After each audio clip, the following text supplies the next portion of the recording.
Assalamualaikum. Okey, hari ini kita akan belajar tentang bab 5 pembentukan Malaysia. Jadi 5.1. Sebelum kita pergi tu, kita tengok apa yang kita akan belajar dalam bab ni. Memahami kronologi tentang idea pembentukan Malaysia, meneroka bukti reaksi tempatan dan negara jiran terhadap pembentukan Malaysia, membuat interpretasi kandungan perjanjian 1963 dan Pengisytiharan Malaysia 1963, membuat imajinasi langkah pembentukan Malaysia, membuat rasionalisasi tentang usaha menangani konfrontasi. Okey, ini yang kita akan dapat dalam bab ni. Jadi kita akan pergi ke 5.1 dulu. Jadi konsep gagasan Malaysia. Jadi sebelum ni kita dah belajar bahawa Malaysia ni tertubuh atas menggunakan cara menyekutukan, maksudnya mengumpulkan sejumlah negeri menjadi sebuah negara. Jadi idea ini dah lama dah, sebelum Tunku Abdul Rahman jadi Perdana Menteri pun idea ni dah wujud. Jadi ideanya adalah awalnya bermula dengan pegawai British yang merasakan bahawa kalau tengok dalam peta ni, Semenanjung Tanah Melayu, Sabah, Sarawak, Brunei ni semuanya jajahan dia. Jadi dia rasa lebih baik kalau kita gabungkan jadi bawah satu pentadbiran. Okey, itu ideanya. Jadi Malaysia ini adalah cadangan Tunku Abdul Rahman Tunku Abdul Rahman, Perdana Menteri pertama, untuk menggabungkan Tanah Melayu dengan Sabah, Sarawak dan Singapura dan Brunei. Muka surat 90 ni, jadi dia nak gabungkan Sarawak, Sabah, Singapura, Brunei dengan Tanah Melayu. Itu idea awal Malaysia. Jadi idea tersebut diterima pakai pada tahun yang dia cadangkan lah. Jadi kita tengok dulu muka surat 91, kronologi ataupun perkembangan idea dan usaha pembentukan Malaysia. Jadi ini idea pegawai British tahun 1887. Lord Brassey, pengarah syarikat piagam Borneo Utara, mencadangkan gabungkan Sabah Sarawak dengan negeri Melayu dan negeri-negeri Selat supaya menjadi tanah jajahan yang besar. Tahun 51 pula, Sir Malcolm Macdonald mencadangkan penggabungan tanah jajahan British di Asia Tenggara bagi membentuk satu entiti politik dan ekonomi. Maknanya dia nak menggabungkan semua tanah jajahan British dekat tanah Asia Tenggara ni menjadi satu kawasan jajahan dia yang besar lah. Tahun 52, Gerald Templer meminta penggabungan wilayah ini disegerakan bagi tujuan keselamatan. Ini disebabkan ketika itu 52 berlakunya perang dengan pihak Jepun, dengan pihak Jepun. Tahun 1960, Sir Geoffrey Tory mencadangkan penyatuan Singapura dan Persekutuan Tanah Melayu atas kepentingan ekonomi. Okey, sebab masa itu Singapura adalah satu pelabuhan dan Tanah Melayu pula ada pelabuhan juga. Jadi bila bergabung, dia ekonomi lebih maju lah. Jadi tahun 1906, okay, idea penduduk tempatan. Majalah Al-Imam menggesa penyatuan raja dan orang Melayu dalam pendidikan dan pembangunan ekonomi di alam Melayu. Ini gabung, bekerjasama. Kemudian pada 1938, golongan nasionalis memperjuangkan konsep Melayu Raya. Okey, antara tokoh nasionalisnya adalah Kalau tengok di sini, Ibrahim Haji Yaakob, Harun Aminur Rashid, Ahmad Bustamam, Ishaq Haji Muhammad dan Dr. Burhanuddin Al-Helmi. Ini golongan nasionalis. Apa dia minta?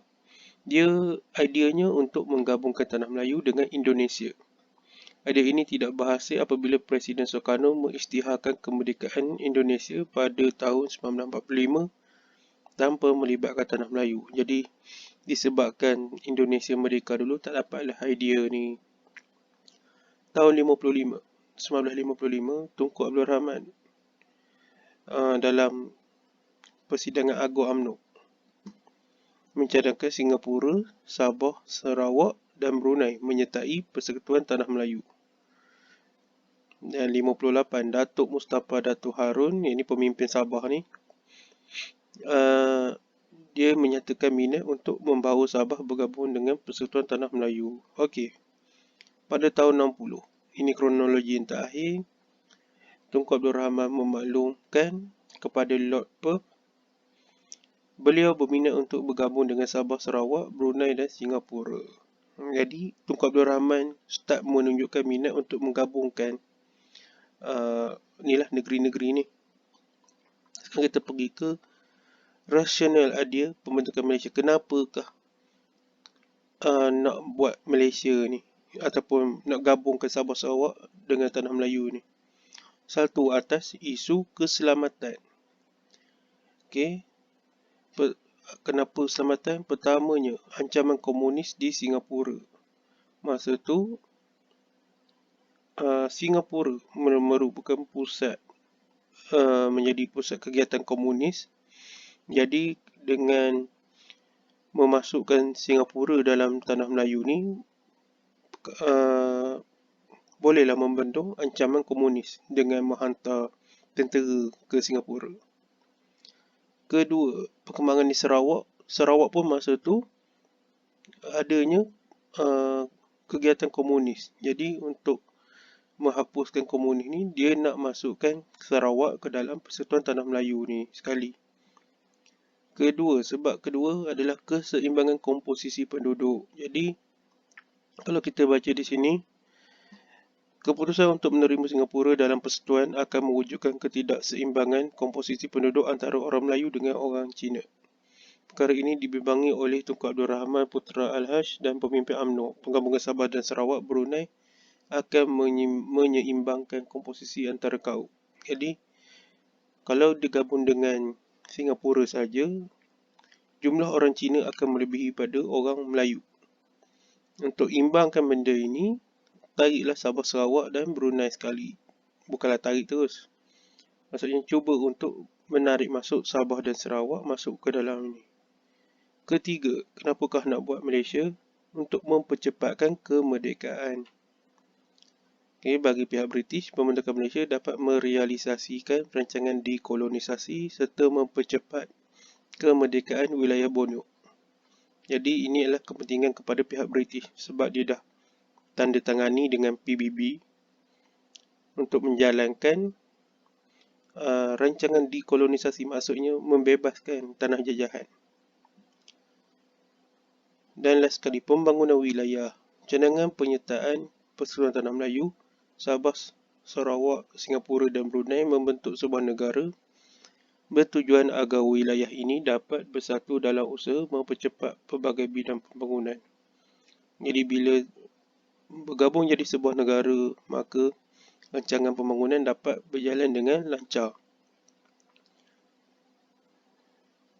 Okey, itu adalah sebab-sebab untuk menubuhkan Malaysia.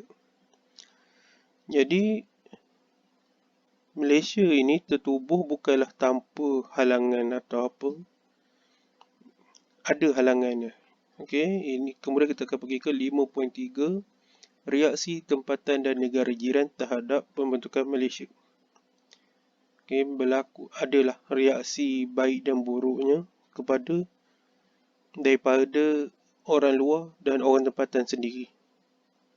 Okey, kita akan tengok ke reaksi tempatan dulu. Reaksi tempatan mengandungi 5 pihak. Pihak Persekutuan Tanah Melayu, Sabah, Sarawak, Singapura dan Brunei. yang negara jiran pula Indonesia, Filipina, Thailand. Okey. Kita pergi ke dalam yang reaksi tempatan dulu.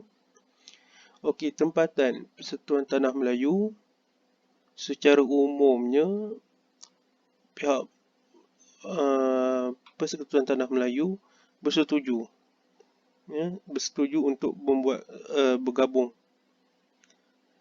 Dan di sini ditulis Tunku Abdul Rahman Putra Haj mendapat sokongan UMNO berkaitan dengan rancangan pembentukan Malaysia. Jadi dari segi politiknya mendapat sokongan, dari segi rakyatnya pun mendapat sokongan.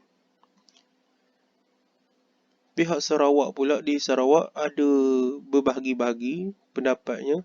Ada yang menyokong, ada yang menentang, ada yang menentang kemudian menyokong. Maknanya dia berubah lah. Yang menyokong siapa? Okey. Siapakah yang menyokong?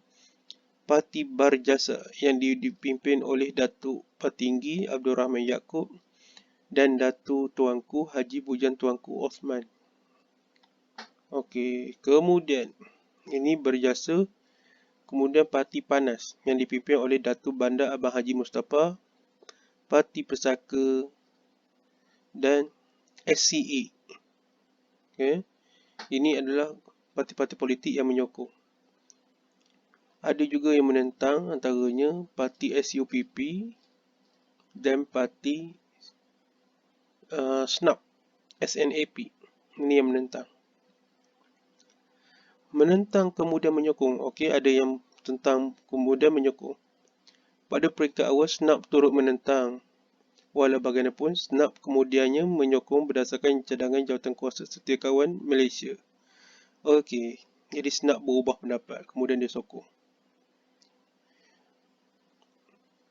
Okey, seterusnya kita pergi ke Sabah. Okay, Sabah ada dua pendapat, ada yang menyokong, ada yang menentang. Okey, siapakah yang menyokong? Menyokong.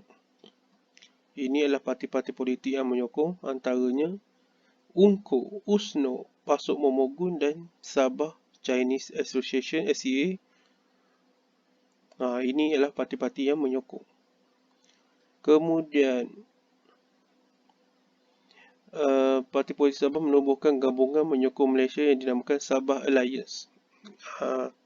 Kalau kita dah belajar sebelum ni, dekat Tanah Melayu ada parti gabungan juga, yang antara parti UMNO dengan MIC dengan MCA. Di Sabah berlakunya gabungan juga. Okey, kemudian kita pergi ke di Sabah yang menentang. Siapakah yang menentang di Sabah? Okey, cadangan pembentukan Malaysia mengejutkan pemimpin dan penduduk Sabah. Mereka melahirkan keinginan untuk mendapatkan kemerdekaan secara berasingan dan membentuk sebuah kesatuan negeri Borneo yang merdeka. Jadi antara yang menentang adalah kalau tengok di sini,